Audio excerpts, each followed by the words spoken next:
Lee, what's the relevance of the Model T Ford to Cogsdill? Well, this is where Cogsdill started, Geo.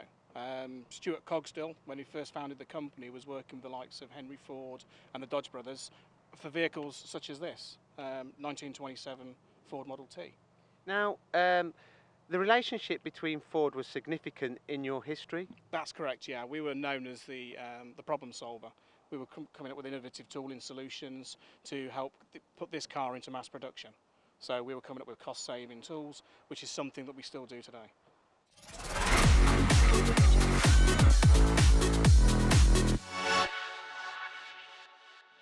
I've arrived here at the UK headquarters of Cogsdill. Now, Lee's just gave me a little bit of an introduction in his new company car. Now I want to get a little bit of a feel of how they manufacture all of their products, starting with the modular tooling, the ZX range. Hiya guys. Hiya. Hi. Keith, can you tell me what you manufacture here at Cogsdill, starting with the ZX range and the modular tooling, please? Okay, this is part of a complete package of tooling we manufacture. The ZX is probably our newest range of tools and our biggest turnover products at the moment. It designed 35 years old, and I think machine tooling is just catching up with these designs that we had from 35 years ago. It's a complete modular system. Fits onto typically HPM machines or multitasking machines, mill turn centres, this kind of machine. We manufacture everything in-house on this product range, and 90% of what we sell is manufactured within the factory premises. Brilliant. Now let's go and have a look. So now, Keith, we're going into the turning section here at Cogsdill, and this is the Mazak Integrax. Is this one of your latest investments? Yes, this machine is. It's the third Integrax machine we've had. And we use this predominantly for the ZX program, and we've reduced our manufacturing time by 70% since we've introduced these machines into the factory. I mean, that's a massive saving. So how has this been accomplished, Alan? Well, traditionally we would have turned and we would mill. We would do two separate operations, but the introduction of the Integrax machines means we turn mill basically. So we want almost like one-stop machining. So we've reduced our process times considerably, and also our individual setup times.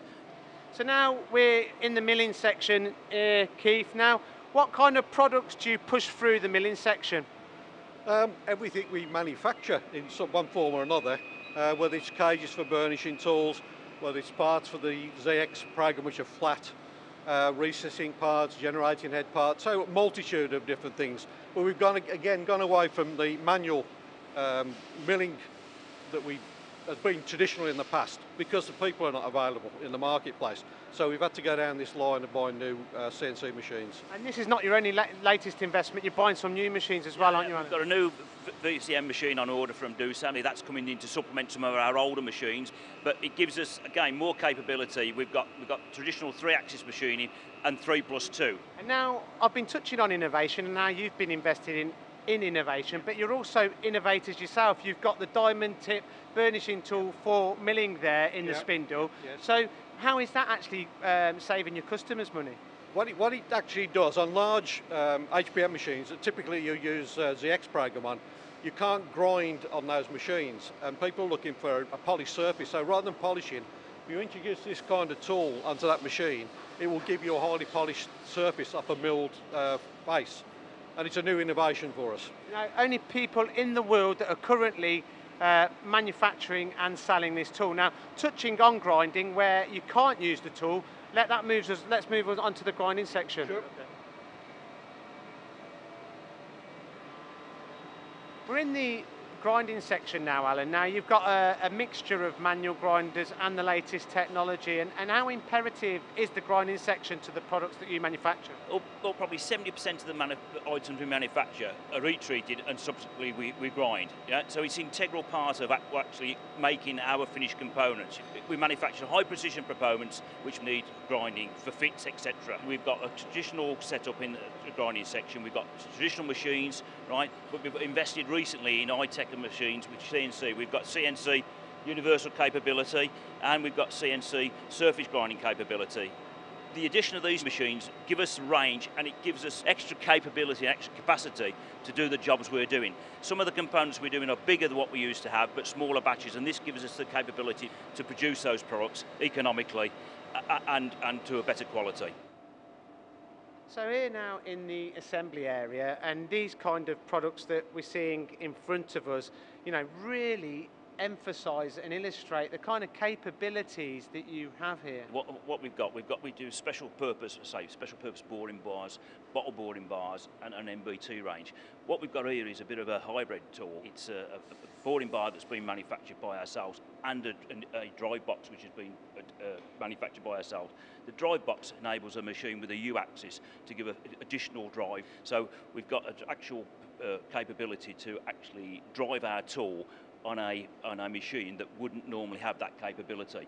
So again, we've designed and manufactured a drive box and a bar as a complete combination. It's a tooling solution for a particular application. And something I wasn't aware of, sorry Alan, is that you actually make cartridge bodies and cutting tools as well. Yeah. All our tools will have our own cartridge in basically to take standard ISO inserts. Cartridge bodies, again, we mill all those ourselves anyway on our vertical machining centres. So we would offer a complete range of tooling options, you know, insert options, seat pocket options, to satisfy a range of materials, you know, customers' materials and various applications. And can you give me another example of a special application? Yeah, I'll show you one up there. This is part of a package we've supplied over a period of about 3, 4, 5 months to a customer in the UK, and that is one of the tools that we've manufactured in-house. This is one of about 6 similar tools. I think this is probably one of the smallest ones that we've manufactured out of the 6. Very bespoke. We've designed it around the machine the customer had got and the components he had to machine. Very, very specialised application. Again, everything is being made in-house. I mean, it looks very special, you know, I can see the kind of work that this entails. It really illustrates, you know, repeating myself here, but the capabilities that you have here and the specialist skills that you've acquired, and that not everyone's got that nowadays, have they? That's correct. And the big problem we've got going forward is filling the void when people retire, which, you know, we talked about earlier. That's why we're investing in machines. We're looking at changing designs to reduce manufacturing costs, to reduce the amount of machining we do, or different type of machining, based around the skill problems we've got. And it's a challenge, as Alan will testify. It is a challenge, there's no doubt about it, because obviously we make a complete solution here, and the skill level involved is considerable. You know what I mean? We've invested, we've brought on apprentices, you know, we've got younger people in the system to try and take up some of the slack from people retiring, you know, but it's a constant battle, and it's the same in any industry realistically, but because here we've got a complete, you know, machining solution. Say we turn, we mill, we grind, we assemble. You know, we need a variety of skills to fulfil and manufacture a complete product. You know what I mean? So it's a challenge all the time, you know, but it's one we strive to achieve. We do, actually, yeah. Well, I think with such a rich history that you already have, I'm very confident that, you know, you'll achieve it. Thank you very much for this great tour. Thank you. Okay. Oh, cheers. You. Thank you. Thanks very much. Very good. Yeah. Pleasure having you here. Anyway. Thank you. Okay. There's a small charge for this, by the way.